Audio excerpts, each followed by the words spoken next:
mencionando pues cuáles son los transductores adecuados para poder hacer ecografía de músculo esquelético.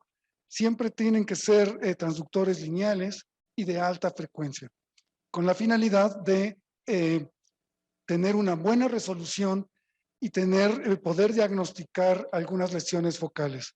Esto es importante porque las lesiones en músculo esquelético a veces tienen interfaces muy tenues que con transductores de menor frecuencia serían no visibles.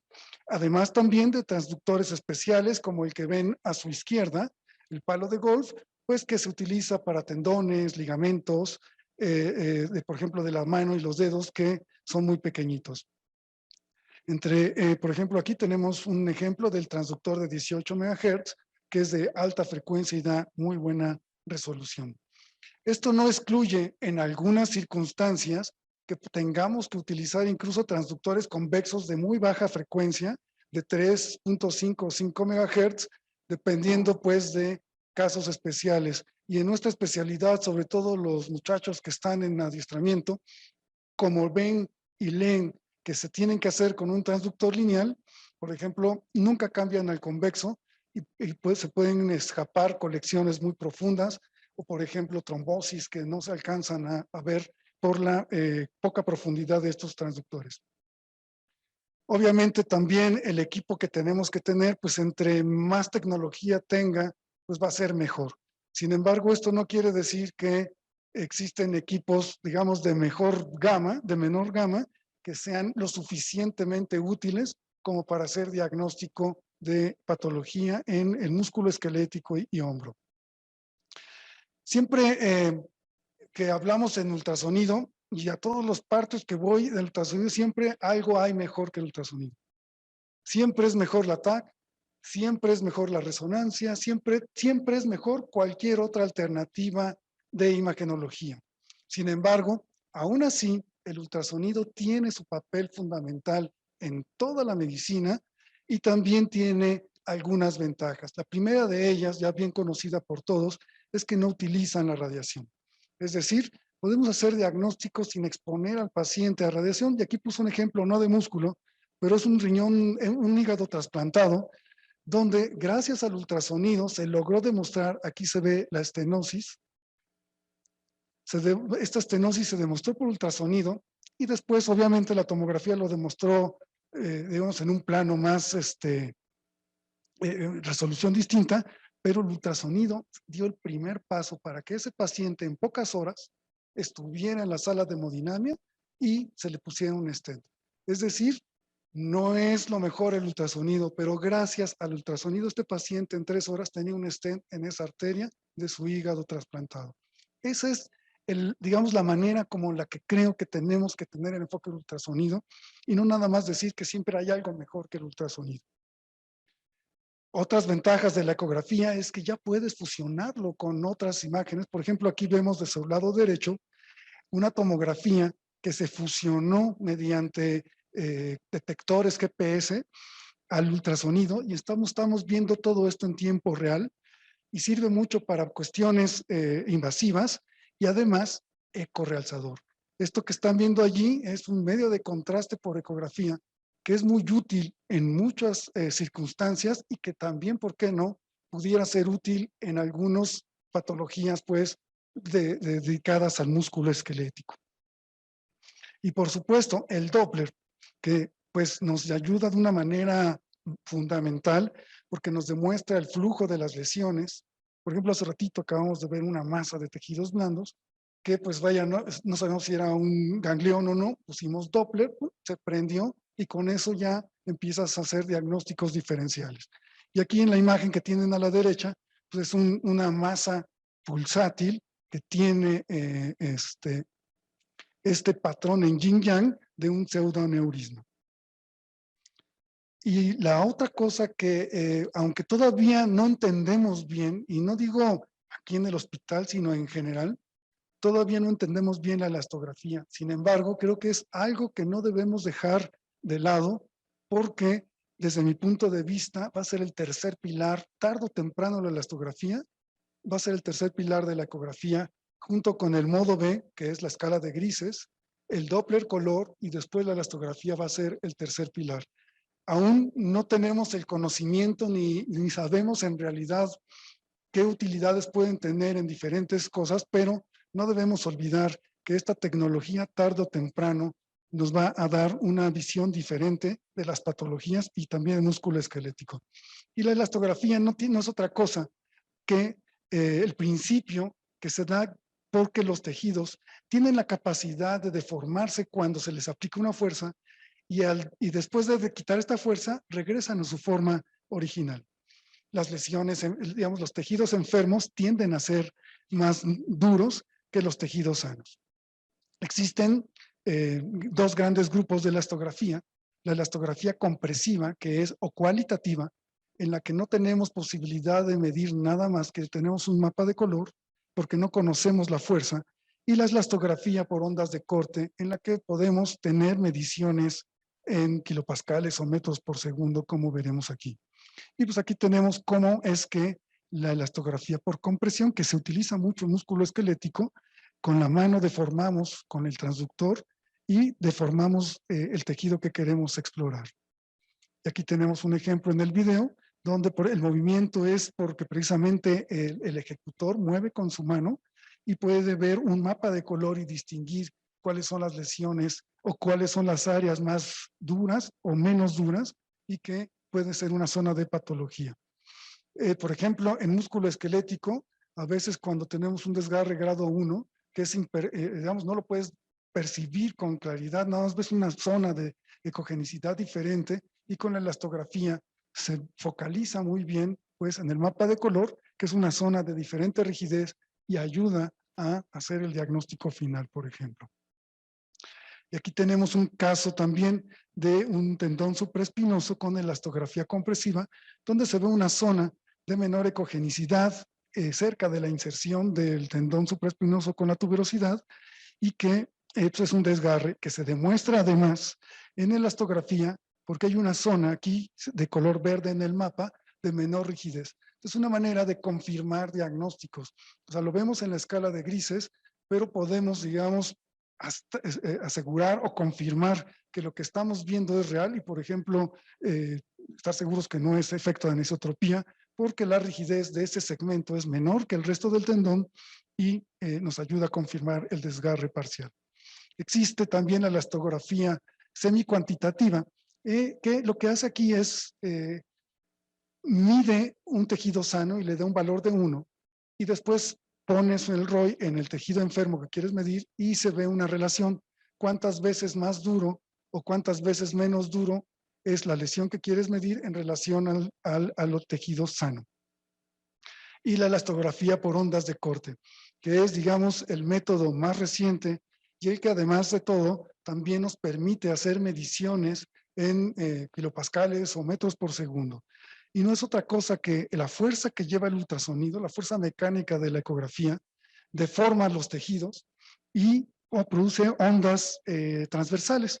Es algo similar como cuando aventamos una piedra en el agua y digamos el haz de ultrasonido es la piedra y las olas que pegan en el agua son las ondas de corte que producen o nos dan la rigidez de los tejidos. Esto es bien importante porque la velocidad del sonido en los tejidos es de promedio de 1540 metros por segundo y las ondas de corte son muy lentas, de entre 1 y 10 metros por segundo.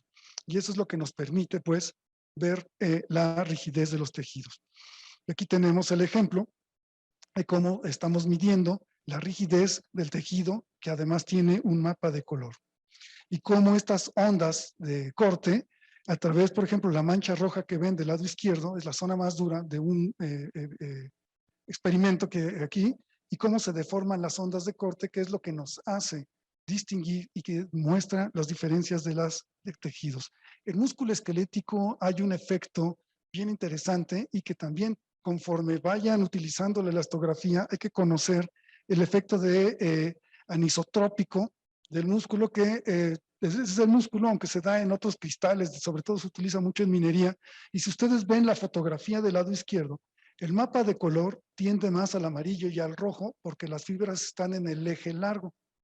Entonces, la rigidez que tienen en el eje largo las fibras es mucho mayor que en el eje corto, que se ve azul, de rigidez más baja. Esto es bien importante porque a la hora que hacemos los estudios, pues tenemos que estar conscientes de que lo vamos a hacer en transversal o en sagital y que tenemos que considerar esto.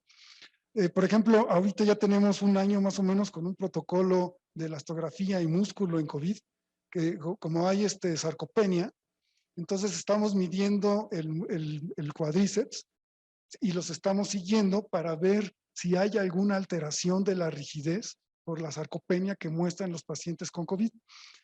Quizás no nos vaya a decir, este tuvo COVID y todo, pero vamos a aprender mucho quizás de la elastografía, de la rigidez de los tejidos en los músculos, pues, que se pueden degenerar.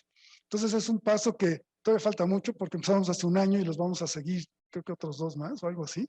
Entonces, va para largo. Y es un estudio muy completo, ¿no? Incluye pulmón, etcétera, etcétera, pero músculo esquelético estamos haciendo elastografía de estos pacientes. También en la elastografía, en los músculos, cambia cuando el músculo está contraído y cuando está relajado. Como ven del lado derecho, en la contracción hay más manchas rojas, o sea, de mayor rigidez, que en el lado izquierdo, donde el músculo está relajado. Y dicho esto, y tener a la elastografía presente, vamos a continuar con la ecografía de esto. La anisotropía es el enemigo número 1 de los tendones y el ultrasonido, y no es otra cosa que un artefacto que está condicionado por la reflexión de las de ultrasonido. Cuando hay un haz que pega completamente perpendicular a algo, al tendón, por ejemplo, toda la información regresa completa al transductor. Pero cuando hay una inclinación, como se refleja, vamos a poner, lo mandamos a 90 grados y en la curvatura del tendón choca y mucha información se dispersa hacia otro lado. Y esa dispersión hace que no llegue toda la información de regreso al transductor y es una ausencia de señal que se manifiesta como si fuera un desgarre muscular. Y esto es muy fácil de quitar, solamente es cosa de hacer el movimiento de punta tacón y de hecho aquí se ve muy bien, ¿no? En el lado izquierdo donde está la flecha se ve una zona hipoecoica que pues podría ser un desgarre, pero a la hora de hacer punta tacón, incluso la inclinación del tendón cambió, pues se desaparece porque es anisotropía. Y pues vaya, aquí vemos, por ejemplo, también ya qué es lo que estamos haciendo en la exploración de los tendones. Estamos viendo ya en el hombro como tal. La gran ventaja de la ecografía es que lo hacemos en tiempo real. Del lado izquierdo estamos viendo el tendón largo del bíceps visto en su eje transversal y lo estamos barriendo completamente. Ahí se ve la corredera bicipital. Y del lado derecho lo estamos viendo en el eje largo, nos estamos yendo hacia abajo hasta llegar a la unión músculo-tendinosa. Una de las ventajas de la ecografía es esto, que lo podemos estar viendo en tiempo real y es muy importante esto. Por ejemplo, también en el tendón subescapular, que es otra de las cosas que exploramos, estamos viendo cómo se desplaza por debajo del acromion y ahí vemos ya cómo incluso pega ya con el canal del bíceps. Y esto habla pues de que solamente tiene ultrasonido. Ningún otro método tiene esta ventaja de estar haciendo los estudios en tiempo real y estarlos evaluando de forma dinámica.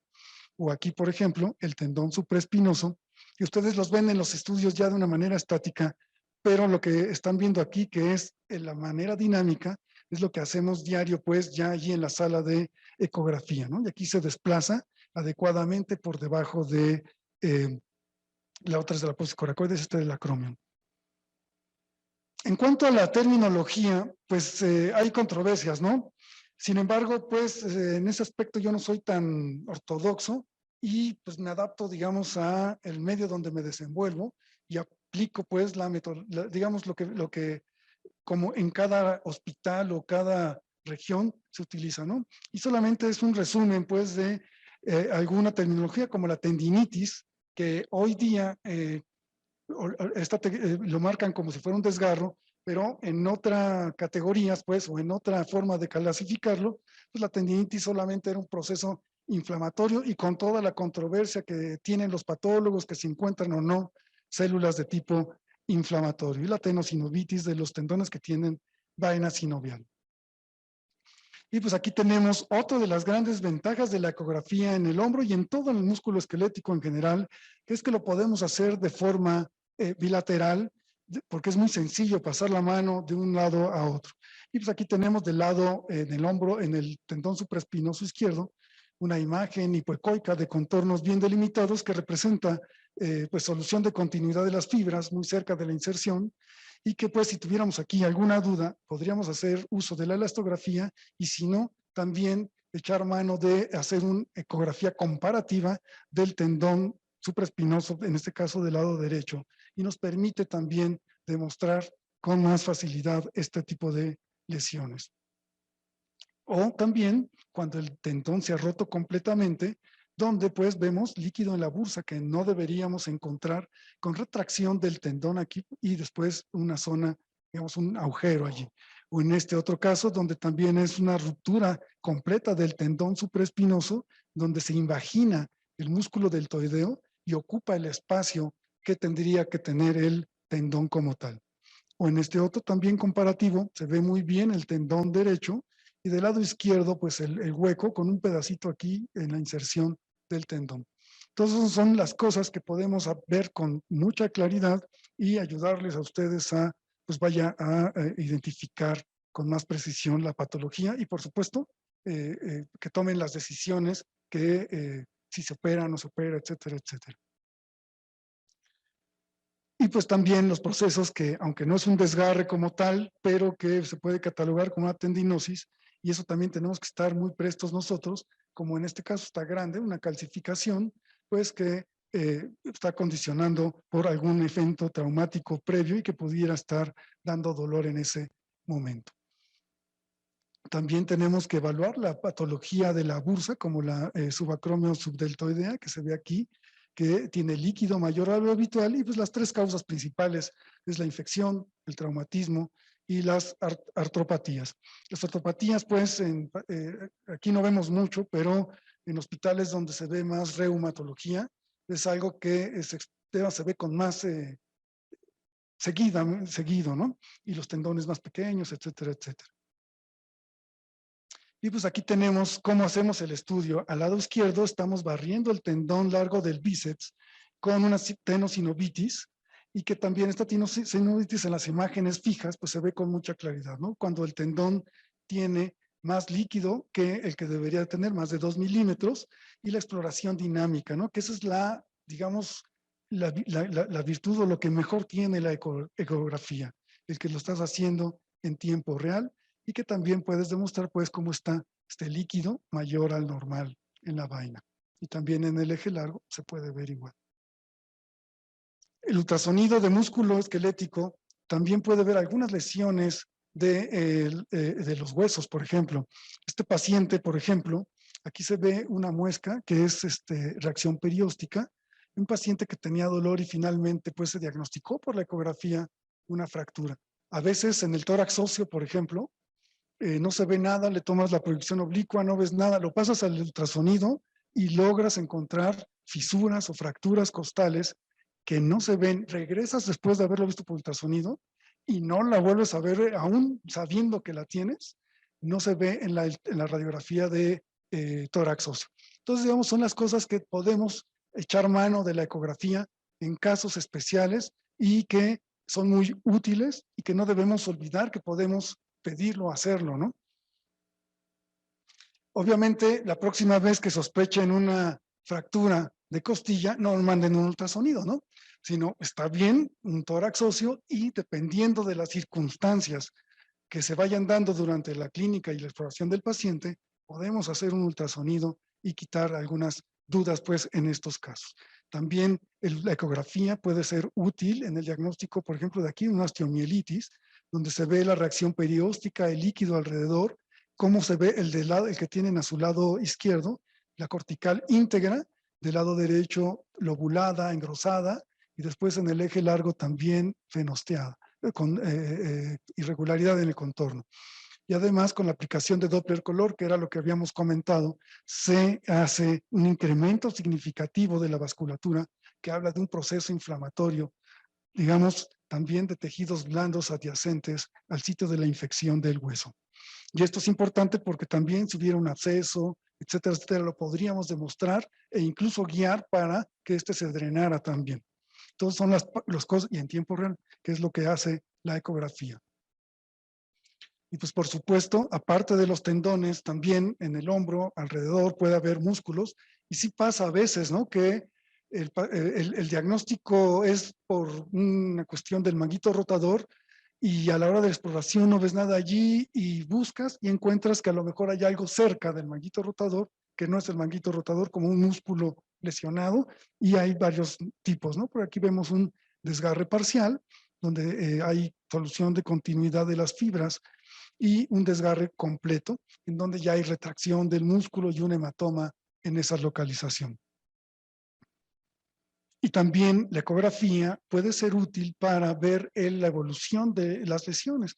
Aquí vemos un desgarre de un músculo en fase aguda, donde se ve la solución de continuidad del desgarre, y 3 semanas después ya se ve cómo ha evolucionado satisfactoriamente y se está, digamos, solucionando el problema de el desgarro muscular, y sobre todo para pacientes que tienden a hacer ejercicio de manera profesional, pues esto les interesa mucho, ¿no? Porque ya lo que quieren es volver a hacer su actividad deportiva.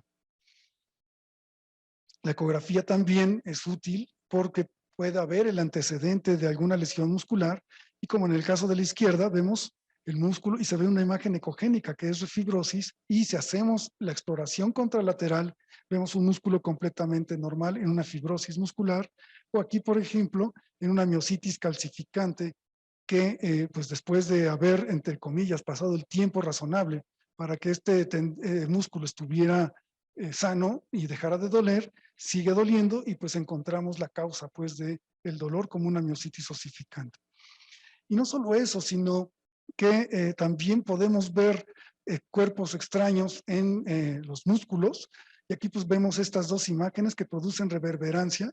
Después se ve aquí el hueso, y resulta, bueno, este es un caso anecdótico que les traigo por lo curioso que fue, porque cuando nos llegó pues vimos que tenía eso, ni él sabía qué le había pasado, solamente nos dijo, me asaltaron, y pues vimos esto, le tomamos la radiografía, y pues resulta que cuando lo asaltaron, lo golpearon, y pues le pusieron un pedazo de picayelos, quedó adentro, y gracias a la ecografía logramos primero identificar, digamos, esto es un cuerpo extraño, y de allí pues pasamos al siguiente.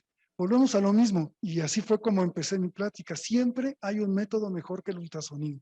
La resonancia, la tomografía, la arteriografía, lo que ustedes quieran, siempre hay algo mejor. Pero siempre el ultrasonido puede ser el primer paso para llegar al diagnóstico y al tratamiento oportuno, como les comenté en este de la estenosis del trasplante hepático, donde en un periodo de 4 horas se pudo llegar a tener un stent gracias a que el ultrasonido lo identificó por primera vez. Y sí, después nos fuimos con la tomografía, que es mejor, todo el rollo, ¿no? Pero la ecografía es bien importante, sobre todo en el primer paso muchas veces, y es la que te lleva a tomar buenas decisiones para llegar al diagnóstico definitivo.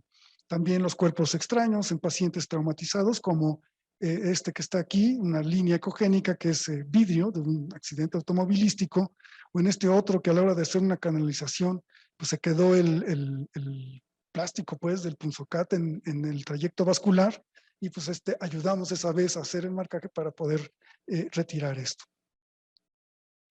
Otra de las cuestiones que no solamente el músculo esquelético está o ve lesiones traumáticas, sino que también existen otras patologías que no necesariamente tienen que ser traumatismos y que se localizan en los tejidos blandos y el músculo esquelético, como las tumoraciones, ¿no? Y entre ellas las benignas, como los lipomas, algunos intramusculares, como el que vemos aquí, donde está el músculo y el lipoma, y en estas otras que son, digamos, subcutáneas, que es el más común de todos los lipomas, ¿no? Otras lesiones también nerviosas podemos identificar, como el neuroma, por ejemplo, donde se ve esta imagen ovoidea que tiene aspecto lentiforme y termina con el trayecto del músculo, que además este paciente lo presionabas y sentía, digamos, es que siento toques, ¿no? Entonces, digamos, también la ecografía puede ayudar mucho a identificar lesiones nerviosas, o, por ejemplo, en la planta del pie, un fibroma, ¿no? Entonces, la ecografía es útil, es rápida, y tiene también pues, la ventaja de que es más barata. O, por ejemplo, esta que al final del día se hizo retiraron y fue un fibromielocítico y que también por ecografía se pudo ver que tenía vasculatura, que ya no era una lesión pues tan que de aspecto benigno y que lo quitaron y fue esto. Y pues esto es digamos lo que tengo para ustedes. No sé si tengan alguna duda.